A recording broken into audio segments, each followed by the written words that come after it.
Hello and welcome back to Mass Effect 3, where today we are gonna read some mail, I think. Nope, I lied. Actually I don't know what we're doing, but it has been a few days since I played. I've been really busy at work. I worked 7 days in a row. Oh, no, it wasn't 7 days, it was 5 days in a row, but that's why I missed the last 2 days on the upload, or maybe it was 3. It'll probably be 3 by the time I put this up. 3 or 4 actually. I think what we're going to do next is the beginning of the Citadel DLC. I think that's what I've decided to do. So, let us head to the mass relay, and then we can, fuck you, Reapers. Alright. Speak with Corians or visit Anderson's apartment. So we're gonna visit Anderson's apartment, which is the beginning of the Citadel DLC. There are 2 parts to the Citadel DLC. There's the story part, and then the, I guess, I don't know. Well, I don't want to ruin it actually, but there's 2 parts. There's a story part to it, and then there's a thing afterwards. And I need to turn my phone off. I see this email. Okay, stupid email. Not turn it off, but I needed to just put it to sleep. Alright. Doc, personal apartment.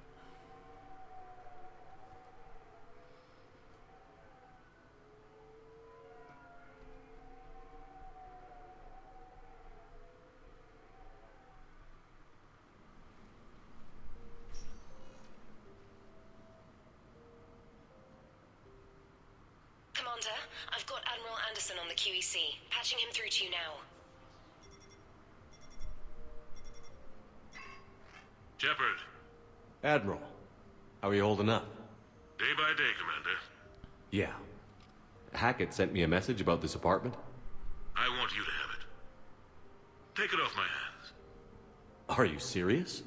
You need a place that's yours. Somewhere to recharge, clear your head. Kaylee wanted us to settle down there. Thing is, the longer I'm on Earth, the less I want to leave. And I want as few loose ends out there as possible. Like I said, you'd be doing me a favor. Thank you, sir. That's very generous. It's practical. We need you in the best shape possible. Rested. Focused. If you say so. Thank you. And make yourself at home, damn it. It's yours now. I'm sure I can manage. Okay, good. Been meaning to do that for a while. I'll talk to you soon. Be careful out there, Anderson. You too, Shepard.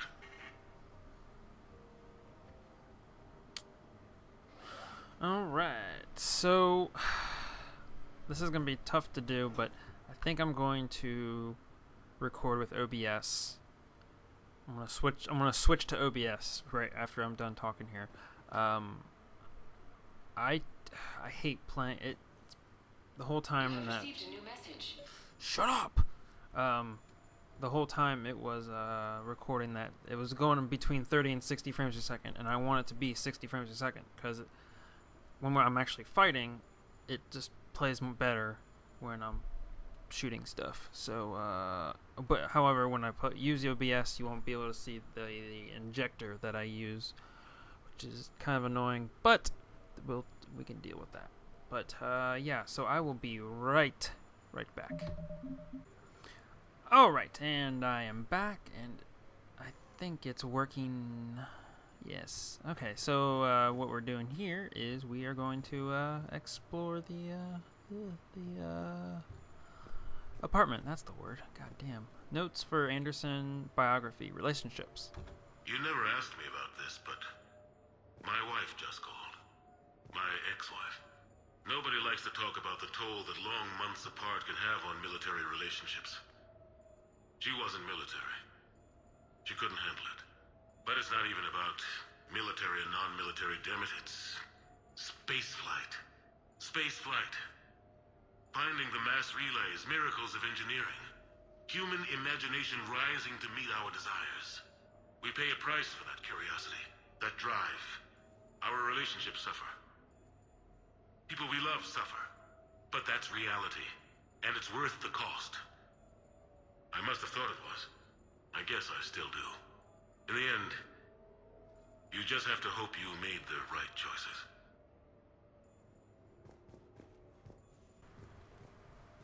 Notes for Anderson biography, Normandy.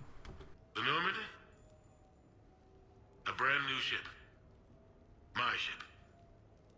You don't forget that moment. The first time you're standing there. The whole crew looking to you for direction. Unforgettable. I'd led men and women before that. Seen a lot of combat already. Always managed to find my way home in one piece. Do that a few times, you begin to think you know better than the next guy. Maybe you do, I don't know. But if you're lucky, really lucky, you find yourself on a good ship, in front of a good crew. A crew you can trust with your life. Gifted. Disciplined. Brave. All of them. Eager to set sail into the endless black ocean. I still remember my XO asking what my orders were. Shepard, I said. Let's see what we can find.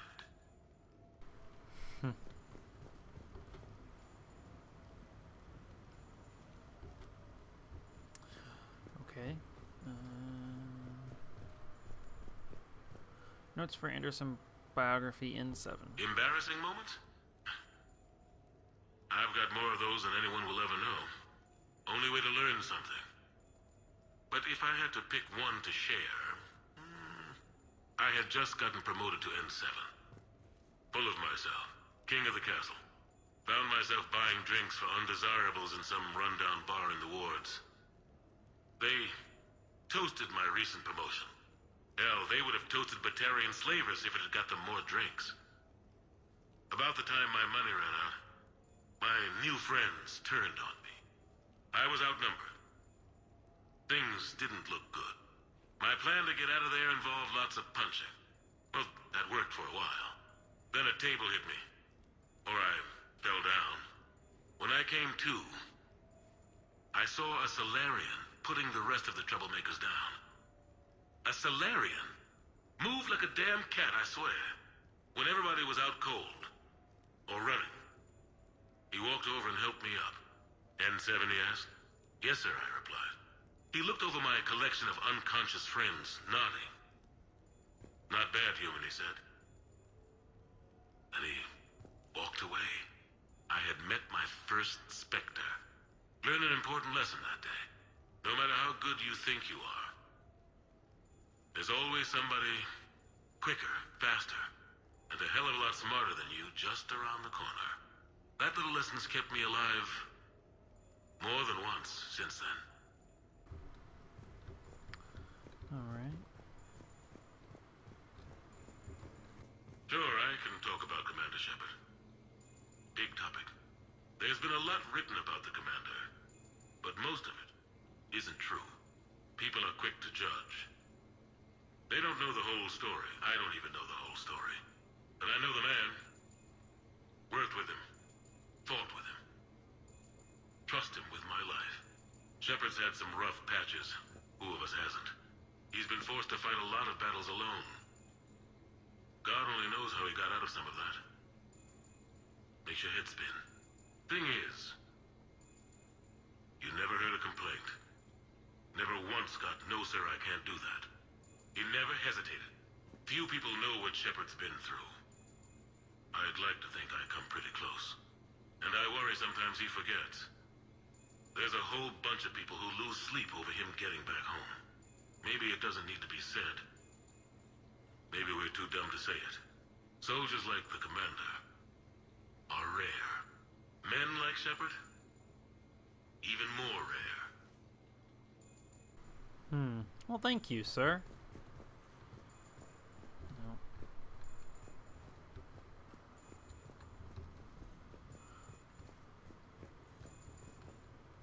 Okay.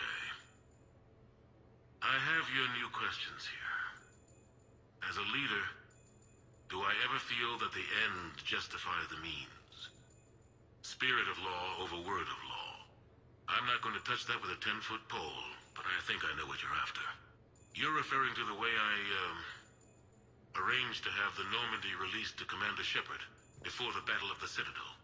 I'm not sure how valuable hindsight is to the military. Obviously, it worked out for the best.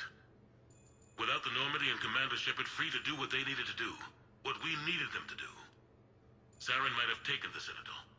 I think it's clear what a different galaxy this would be if that had happened. I did what I had to. If I had been wrong, I would have gladly accepted the repercussions. The real trick is never being wrong. If you're looking for more action and less philosophy in these notes, let me know. I don't know what that beeping sound is, but it's kind of annoying.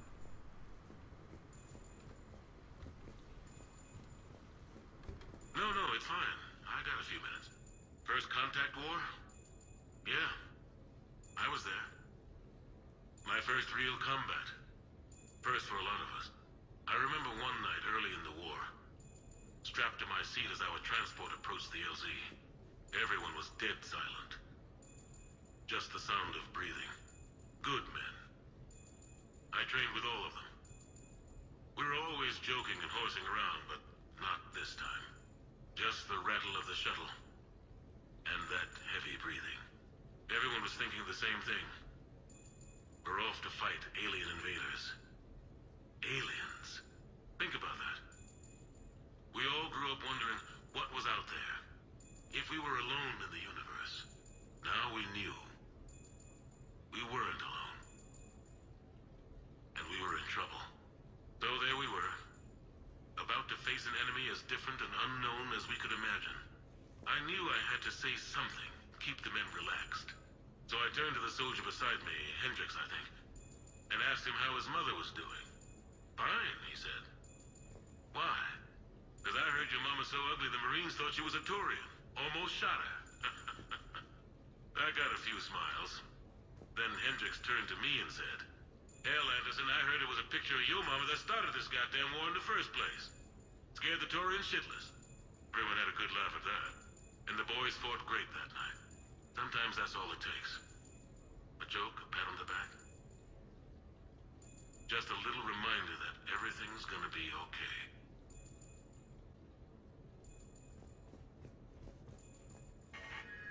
A few months ago, I had a chance to sit down with one of Earth's most decorated soldiers, Admiral David Anderson.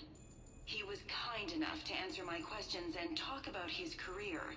Today, the Admiral is on Earth, leading the defense of our home against the Reapers. We have no communication with him or any soldiers on Earth, but we can't forget what they're doing for us. Tonight's show is dedicated to all of the soldiers out there, fighting and dying to keep us safe. Admiral Anderson, today marks the 30th anniversary of the N7 program. Can you describe your first day of training in this now famous program? The Interplanetary Combatives Training Program is all business from day one. How so? We're given basic gear, then separated and stranded on an asteroid with no nav data. The test ends when the last person runs out of oxygen. Sounds daunting. What happens to the ones who run out of air first? Out of the program. The best N7s can survive alone, but work together to survive even longer. That's very impressive, Admiral. Deep space survival training. Oh, that has to be so difficult. All of it would take such strength of character. Well, just plain strength. But then you seem like a strong person. I'm sorry. Is there a question in there? Well, does the program make the man? Or do you think you were born for this? It's a bit of both, I suppose.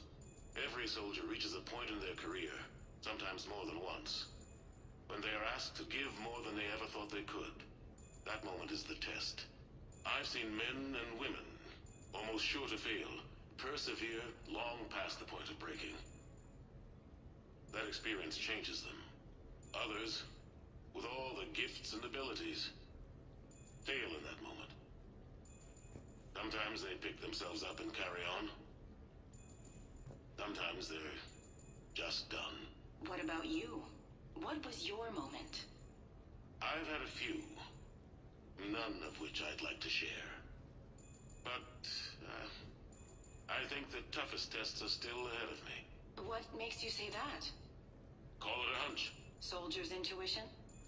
Something like that. Do you trust your intuition? I mean, do you follow your heart over your mind? Well, it depends on the day. No, I suppose if I were to be honest, I do trust my instincts. The problem is, war isn't orderly. And the enemy is never predictable. Even the most experienced veteran is going to find themselves in situations they haven't trained for. In those instances, and there's more than I'd like to admit, your instincts are the only thing keeping you alive. That, and the men and women you're fighting beside. But soldiers are only as good as their leader, isn't that true? Yeah. A good leader can make an okay squad great. A bad leader, well, war tends to make examples of them. What makes a good leader, then? A good leader is someone who values the life of his men over the success of the mission, but understands that sometimes the cost of failing a mission is higher than the cost of losing those men. That's a terrible line to have to walk. Yes, it is. But war is a terrible thing. Thank you for your time, Admiral. Thank you. The remainder of this interview was to take a more personal look at Admiral Anderson's life. It wasn't finished when the Reapers invaded. We can only hope that the Admiral and the soldiers under his command survive to tell us the rest of their stories. I'm Khalisah Al-Jilani. Thank you for watching. Interesting.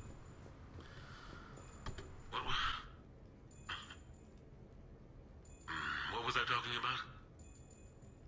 Early days, right? People ask why I joined the military. Everyone talks about honor, duty, sure. But that's never the whole truth. It's 100 little things that add up to commitment. I joined because of a dog. Yeah, a dog. This patchy, mean son of a bitch that used to bark at me every day on my way to school. He'd snarl and I'd start running. Scared the hell out of me. I was just a kid. I remember being in a bad mood one morning. Angry, I can't recall why. When that dog started in on me, I snapped. Started barking right back.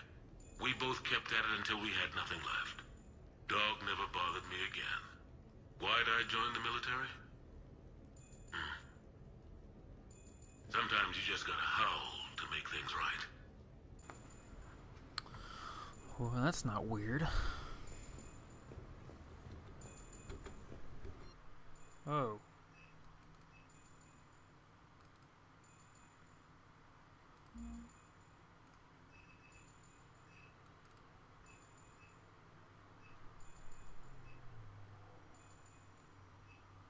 Okay.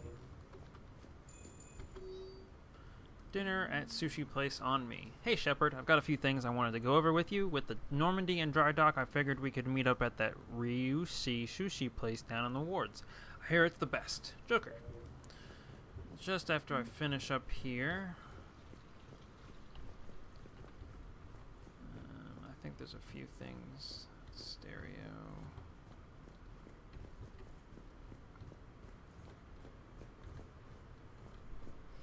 Armor locker, weapon bench. That's not weird. Ooh. Nice.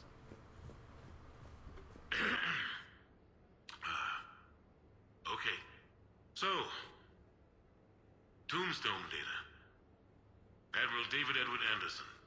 Not sure why anybody would be interested, but thanks for asking. I was born in London, June 8th, 2137.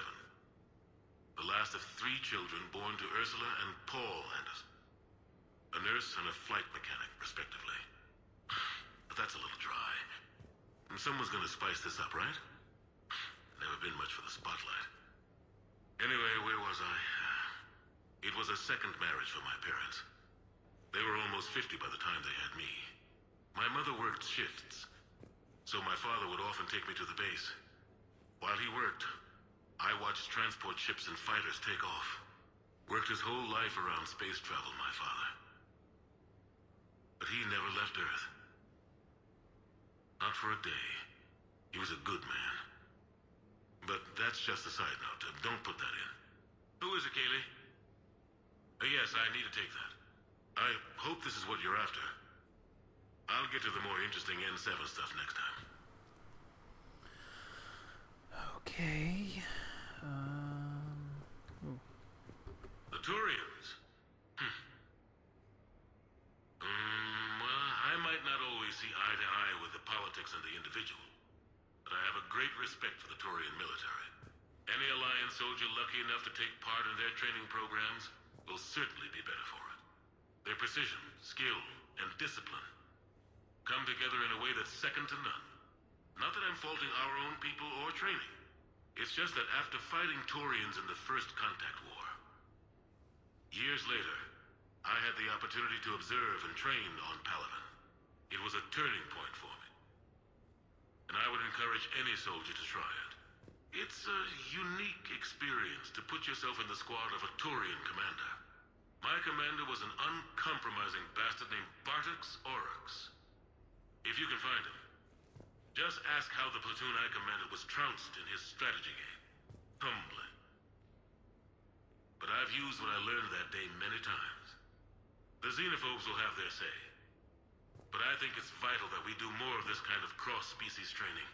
There you go. And if you do find General Oryx, let me know. I owe him money.